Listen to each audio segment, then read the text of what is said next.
بسم اللہ الرحمن الرحیم۔ اللہ تبارک و تعالیٰ کے پاکیزہ نام سے آغاز کرتے ہیں جو بہت مہربان نہایت رحم والا ہے۔ درس بخاری کا سلسلہ حدیث نمبر 2203 نمبر پر پہنچا تھا، اور اس کا عنوان یہ تھا کہ جس نے بوجھ اٹھا کر مزدوری کی اور اس کو صدقہ کر دیا، اور بوجھ اٹھانے والے کی اجرت کا بیان۔ حضرت ابو مسعود انصاری رضی اللہ تعالی عنہ اس کے راوی ہیں، بیان کرتے ہیں کہ نبی کریم صلی اللہ علیہ وسلم ہمیں صدقے کا حکم دیتے تو پھر ہم بازار میں جاتے، مزدوری کرتے، بوجھ اٹھاتے، اور ہمیں بعض اوقات 1 کلو گرام گندم یا جو وغیرہ اس کے بدلے میں ملتی، اور اس میں اللہ کی راہ میں صدقہ کرتے۔ اور کہتے ہیں کہ وہ دور تھا، اور آج ان میں سے بعض کے پاس 1,00,000 دراہم ہیں، اور راوی کہتے ہیں جو ان سے پیچھے کے راوی ہیں کہ آپ نے اپنی ذات کو مراد لیا۔ تو اس پر ہم آپ کو سمجھا رہے تھے، اس پوائنٹ پہ ہمارا کلام چل رہا تھا کہ بعض اوقات ہم ایک کام کو حقیر، معمولی اور چھوٹا اور اپنی شان کے لائق نہیں سمجھتے، اور اس کام کو اختیار نہیں کرتے، حالانکہ ہم بے روزگار ہوتے ہیں، ہم کسی کے محتاج ہوتے ہیں، گھر والوں کی طرف سے طعنہ زنی ہو رہی ہوتی ہے، بے روزگاری کی وجہ سے خود ہماری ذاتی ضروریات آسانی کے ساتھ پوری نہیں ہو رہی ہوتی، اور ہم بعض وقت کسی سے مانگ رہے ہوتے ہیں۔ ان سب کو برداشت کر لیتے ہیں، لیکن کوئی ایسا کام کرنے کے لیے تیار نہیں ہوتے کہ جو بظاہر لوگوں کی نگاہوں میں معیوب نظر آتا ہے۔ ایسا نہیں ہونا چاہیے، بلکہ بعض اوقات تو میں نے ایسا دیکھا ہے کہ لوگ جاب نہیں کرتے ہیں اس وجہ سے کہ سیلری کم ہے۔ بے روزگاری چلے گی، کوئی مسئلہ نہیں ہے، لیکن مثلا وہ اپنی ویلیو سمجھتے ہیں کہ بھئی کم از کم 70,000 80,000 کی میری جاب ہونی چاہیے، لیکن کسی نے آفر کی 20,000 30,000، بولتا نہیں 20,000 کی نوکری کروں گا، 30,000 کی کروں گا۔ ارے بھائی، کچھ نہ ہونے سے تو ہونا بہتر ہے۔ آپ کر لیں، جب آپ کو کوئی اچھی نوکری ملے تو آپ یہاں سے رخصت لے لیں، لیکن 1 سال تک بے روزگار رہنا اور اس تلاش میں رہنا کہ 60-70 ہزار کی جاب ملے گی تبھی میں کروں گا، تو آپ غور کر لیجئے ذرا کہ اگر 1 سال تک یا 6 مہینے تک بھی انسان بے روزگار رہے تو اگر 20,000 کی جاب مل رہی تھی تو 6 مہینے میں 20,000 کتنے ہو جائیں گے؟ تو یہ مطلب آدمی سوچتا نہیں ہے کہ بھئی چلو کچھ نہ ہونے سے تو ہونا بہتر ہے۔ یہ انانیت کو ہمیں ختم کرنا چاہیے، اور اللہ کی رضا کے لیے ہمیں مطلب پیشے کو نہیں دیکھنا چاہیے، اگرچہ بہت سے پیشے ایسے خسیس بھی ہوتے ہیں جسے کاغذ اٹھاتے ہیں، چن رہے ہوتے ہیں۔ اب ایک اچھا مطلب پڑھا لکھا نوجوان تو یہ نہیں کر سکتا، میں اس کا بھی نہیں کہہ رہا ہوں، لیکن بہت سی چیزیں ایسی ہوتی ہیں، جیسے اب جاب کو لے لیں کہ اس طرح یہ بائکیا وغیرہ ہے، یا بعض اوقات رکشے وغیرہ چلا لیتے ہیں، ٹیکسی چلا لیتے ہیں، اس طرح کے کوئی روزگار اختیار کر لیے جائیں تو کوئی حرج نہیں۔ اور اس میں پچھلے پروگرام میں آخر میں ایک مشورہ دے رہا تھا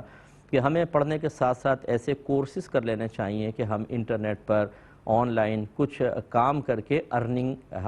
حاصل ہو جائے، کچھ ہمیں پیسہ حاصل ہو جائے۔ آئی ٹی کے بہت سے کورسز ایسے ہیں، بینکنگ کے کورسز ہوتے ہیں، لینگویج کورسز ہوتے ہیں کہ اگر ہم ان کو کر لیں تو ہم کہیں نہ کہیں سے کچھ نہ کچھ عزت کے ساتھ کما سکتے ہیں۔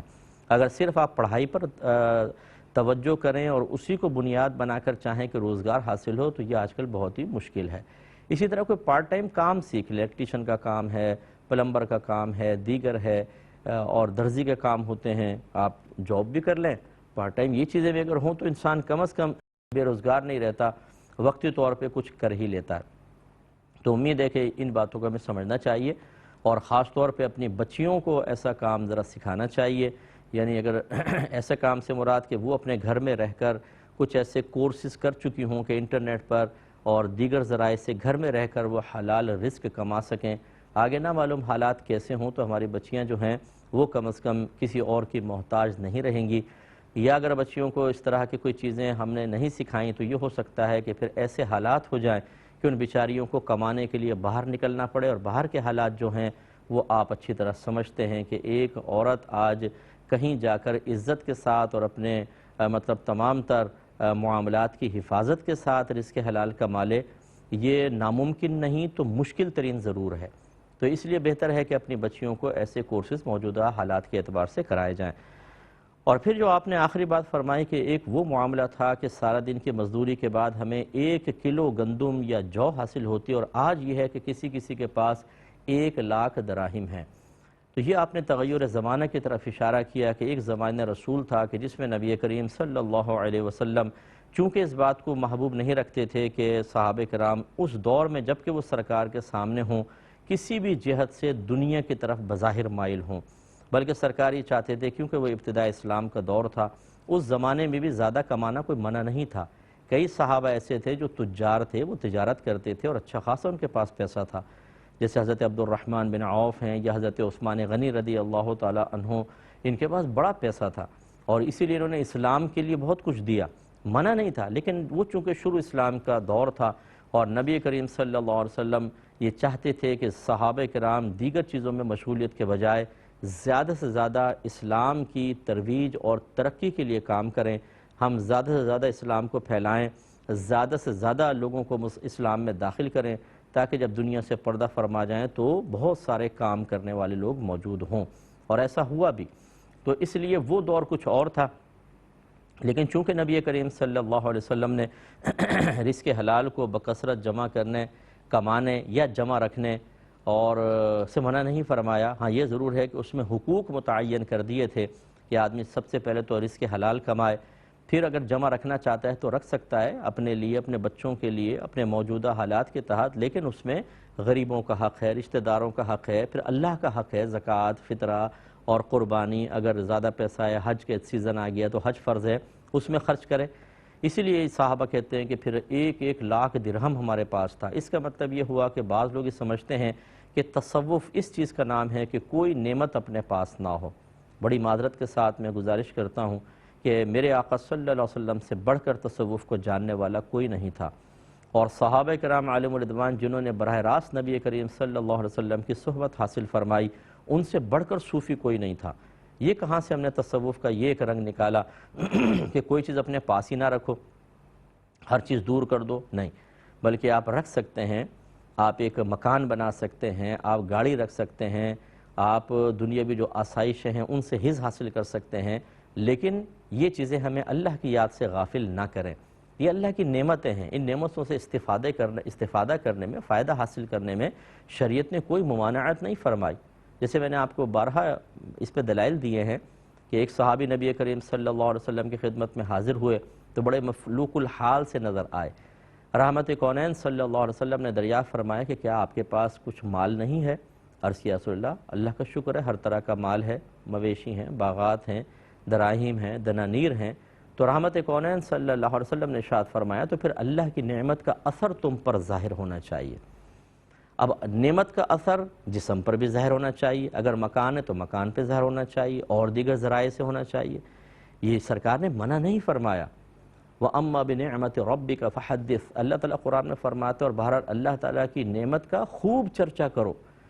چرچا کا مطلب یہ نہیں ہے کہ آپ مائک میں اعلان کریں کہ میرے پاس کیا کیا ہے، چرچا کا مطلب اس کو دکھائیں، تحدیث نعمت کا اظہار ظاہر ہونا چاہیے تو اللہ کا، تاکہ آپ شکر ادا کریں اور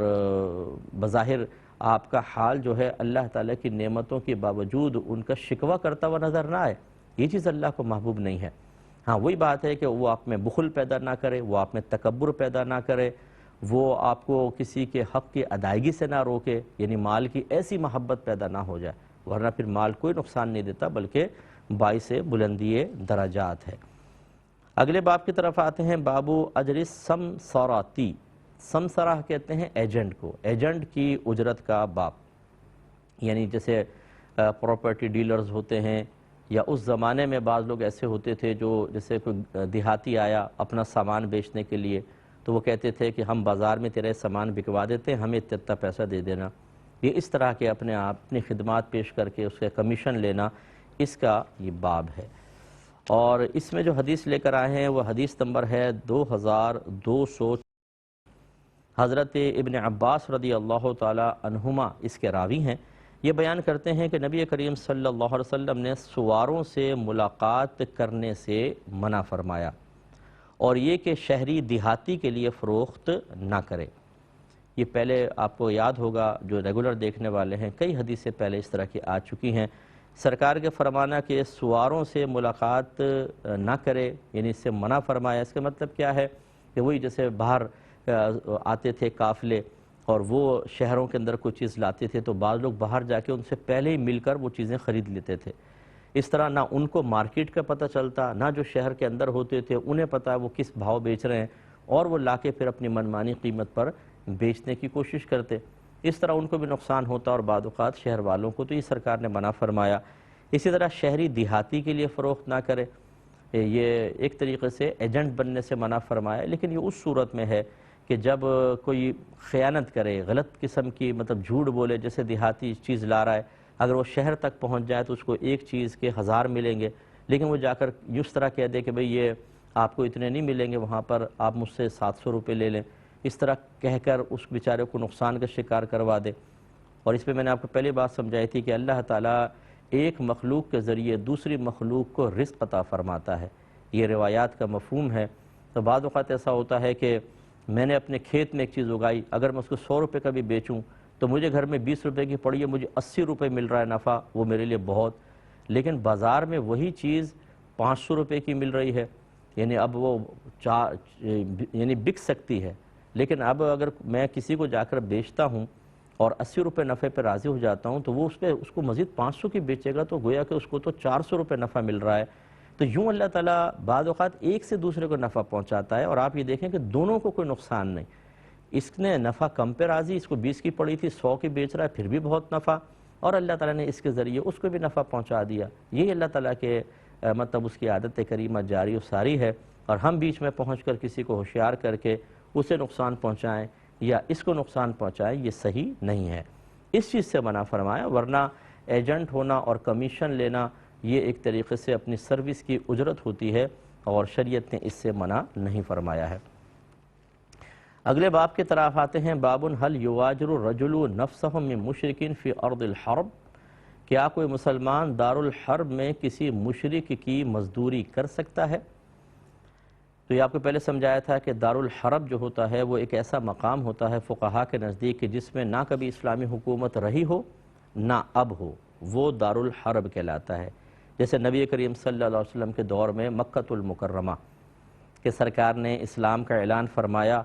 اور 13 سال اب مکے میں رہے، لیکن حکومت تو آپ کو حاصل نہیں ہوئی تھی، اور نہ اس سے پہلے مکے پہ حکومت تھی، تو وہ تھا دارالحرب۔ تو دارالحرب میں رہنا منع نہیں ہوتا، لیکن اگر دارالحرب میں رہتے ہوئے اپنے اسلامی معاملات کو آزادی کے ساتھ ادا نہ کر سکیں تو وہاں سے ہجرت واجب ہو جاتی ہے، جیسے نبی کریم صلی اللہ علیہ وسلم نے ہجرت کا حکم ارشاد فرمایا۔ اب یو ایس سے، یو کے، اٹلی، جرمنی، سوئٹزرلینڈ وغیرہ یہ دارالحرب ہیں، کیونکہ نہ یہاں پر ابھی اسلامی حکومت ہے نہ کبھی پہلے رہی ہے۔ تو دارالحرب، بعض لوگ کہتے ہیں کہ دارالحرب میں رہنا جائز نہیں، وہاں سے ہجرت واجب ہے، غلط، مطلقاً رہنا منع نہیں ہے۔ جیسے ابھی میں نے قید آپ کو کنڈیشن بتائی خاص کہ دارالحرب میں رہیں اور اپنے اسلامی معاملات کو آزادانہ نہ کر سکیں، وہاں پابندی ہو، تو وہاں سے ہجرت واجب ہے۔ اگر مکے میں کفار مسلمانوں کو منع نہ کرتے اذان سے، نماز پڑھنے سے، اسلام کے اظہار سے، تو کیا نبی کریم صلی اللہ علیہ وسلم پھر بھی یہ فرماتے کہ ہجرت کرو؟ نہیں، وہ تو ان چیزوں پہ پابندی لگا دی ان لوگوں نے، اس لیے نبی کریم صلی اللہ علیہ وسلم نے ہجرت کا حکم دیا۔ معلوم یہ ہوا کہ دارالحرب میں رہنا منع نہیں ہے، ہاں اس حالت میں رہنا منع ہے کہ آپ نہ نماز پڑھ سکیں، نہ روزہ رکھ سکیں، کچھ بھی نہ کر سکیں، پھر آپ پر ہجرت واجب ہو جائے گی۔ تو آپ جو ہمارے بھائی بہن یو ایس اے، یو کے وغیرہ میں رہتے ہیں، ان کی رہائش بالکل جائز ہے، کیونکہ وہاں پر تو اب بہت زیادہ آسانیاں ہو گئی ہیں۔ اسی لیے فقہا کی اس تعریف کے پیش نظر کہ جہاں نہ اسلامی حکومت اب ہو نہ پیچھے رہی ہو، انہیں دارالحرب بعض لوگ کہتے ہیں، لیکن ہم جو ہیں اور دیگر بہت سارے علماء جیسے علامہ غلام رسول سعیدی صاحب بہت بڑے عالم تھے، بخاری شریف کی شرح بھی ان کی بہت ہی زبردست انہوں نے لکھی ہوئی ہے، اس طرح شرح صحیح مسلم اب فوت ہو گئے ہیں، وہ بھی اس بات کے قائل تھے کہ اب انہیں دارالحرب نہ کہا جائے بلکہ دارالکفر کہیں، کیونکہ کفار کی حکومت ہے، اور حکماً دارالاسلام مانا جائے، کیونکہ جیسے ایک مسلم کنٹری کے اندر تمام چیزوں کی اجازت ہوتی ہے وہاں پر بھی ہے، اور مکۃ المکرمہ ایسا نہیں تھا، تو اب وہ مکۃ المکرمہ بھی دارالحرب اور یو کے یو ایس سے بھی دارالحرب، تو ان دونوں میں مماثلت نہیں ہے، صرف اتنی تو ہے کہ وہاں بھی اسلامی حکومت نہیں تھی اور یہاں بھی نہیں، یعنی فتح مکہ سے پہلے کی بات کر رہا ہوں، اور یہاں پر بھی نہیں ہے، تو اس میں تو مماثلت ہے، لیکن وہاں تو اسلامی پابندیاں تھیں بہت زیادہ، کوئی آپ اسلامی شعار جو تھا آزادی کے ساتھ نہیں اختیار کر سکتے تھے، جبکہ یہاں ہے، تو اب حکم میں تبدیلی ہونی چاہیے۔ تو خلاصہ کلام یہ ہے کہ بہرحال دارالحرب جو ہے اس کی ایک تعریف فقہا کے نزدیک ہے، اور ایک تعریف جو ہے وہ مطلب جو محققین علماء کرام ہیں انہوں نے اختیار فرمائی۔ چنانچہ اب وہاں پر جو مسلمان رہتے ہیں انہیں سودی معاملات میں ہمارے نزدیک احتیاط ہی کرنی چاہیے کہ وہ دارالحرب نہیں ہے، نہ وہاں کے کفار کو مطلقاً حربی کافر کہا جا سکتا ہے۔ تو اب یہ انہوں نے قائم کیا ایک باب کہ کیا کوئی مسلمان دارالحرب میں کسی مشرک کی مزدوری کر سکتا ہے، تو گویا کہ یہ فتح مکہ سے پہلے کی بات بیان کر رہے ہیں، اس کے تحت یہ حدیث لائیں گے۔ 2275 نمبر حدیث پاک ہے۔ حضرت خباب رضی اللہ تعالی عنہ حدیث بیان کرتے ہیں، انہوں نے بیان کیا کہ میں لوہار تھا، میں نے عاص بن وائل کا کوئی کام کیا، یہ کافر تھا، پھر میں اس سے ملا تو میں نے اس کے پاس جا کر اپنی اجرت کا تقاضا کیا۔ اس نے کہا کہ نہیں، خدا کی قسم میں تمہیں اجرت نہیں دوں گا یہاں تک کہ تم محمد کا کفر کرو۔ کفر سے مطلب انکار کرو، کہ محمد کا انکار کرو پھر میں تمہیں دیتا ہوں پیسہ۔ میں نے کہا سن، اللہ تعالیٰ کی قسم میں ان کا انکار کبھی نہیں کروں گا حتیٰ کہ تم مر جاؤ اور پھر تمہیں اٹھایا جائے، میں انکار نہیں کروں گا۔ اس نے کہا کہ بے شک میں مروں گا پھر مجھے اٹھایا جائے گا؟ میں نے کہا کہ ہاں۔ اس نے کہا کہ پھر عنقریب میرا مال وہاں ہوگا اور اولاد وہاں ہوگی تو پھر میں تمہارا قرض وہیں پر ادا کر دوں گا، یعنی مذاق میں اس نے کہا۔ تب اللہ تعالیٰ نے یہ آیت نازل فرمائی کہ کیا آپ نے اس شخص کو دیکھا جس نے ہماری آیتوں کے ساتھ کفر کیا اور کہا کہ مجھے ضرور مال اور اولاد دی جائے گی؟ سورہ مریم آیت نمبر 77 ہے۔ تو اس سے معلوم ہوا کہ انسان کسی کافر کی نوکری کر سکتا ہے، کسی کافر کا کام کر سکتا ہے، اس میں شرعاً کوئی حرج نہیں، اس سے وہ کافر کا پیسہ لے سکتا ہے، ٹھیک ہے نا۔ لیکن ایسا کافر کا کام کرنا مسلمان کے لیے منع ہوتا ہے جس میں اسلام کے خلاف جانا پڑے، مسلمانوں کے خلاف جانا پڑے، یا اس میں اسلام کے لیے ذلت کا پہلو ہو، ایک مسلمان کے لیے ذلت کا پہلو ہو، اسی طریقے سے ناجائز امور کے اندر کچھ معاملات اختیار کرنا، یہ سب منع ہوگا۔ ورنہ باقی عام طور پہ آپ بزنس کر سکتے ہیں، آپ جیسے اب باہر کے ملکوں میں سپر مارکیٹس ہوتی ہیں اور بہت ساری دکانیں وغیرہ، اور کافر بھی آ کے خریدتے ہیں، حتیٰ کہ ہوٹلز ہوتے ہیں، کافر آتے ہیں، کھاتے ہیں، پیتے ہیں، تو اس میں شرعاً کوئی حرج نہیں ہے۔ دوسری بات اس سے پتہ چلی کہ اگر کسی کا مال مشکوک ہو، خراب قسم کا ہو، لیکن وہ آپ کی مطلب کسی سروس کے جواب میں دیتا ہے، یا آپ نے اس کو مال بیچا اس کے جواب میں وہ حرام مال دیتا ہے، تو جب آپ کے اس چیز کے بدلے میں یا آپ کی سروس پرووائڈ کرنے کے جواب میں جب وہ مال آپ کو ملتا ہے تو آپ کے لیے بہرحال وہ طیب اور حلال ہوتا ہے۔ مثال کے طور پر ایک مزدور ہے، اس نے کسی کی مزدوری کی اور جانتا ہے کہ مالک حرام مال سے مجھے پیسہ دے رہا ہے، تو اس کی اجرت لینا بالکل جائز ہے، اس کا دینا حرام ہے لیکن اس کا لینا بالکل جائز ہے۔ انشاءاللہ نیکسٹ پروگرام میں ملاقات ہوگی۔ وآخر دعوانا ان الحمدللہ رب العالمین۔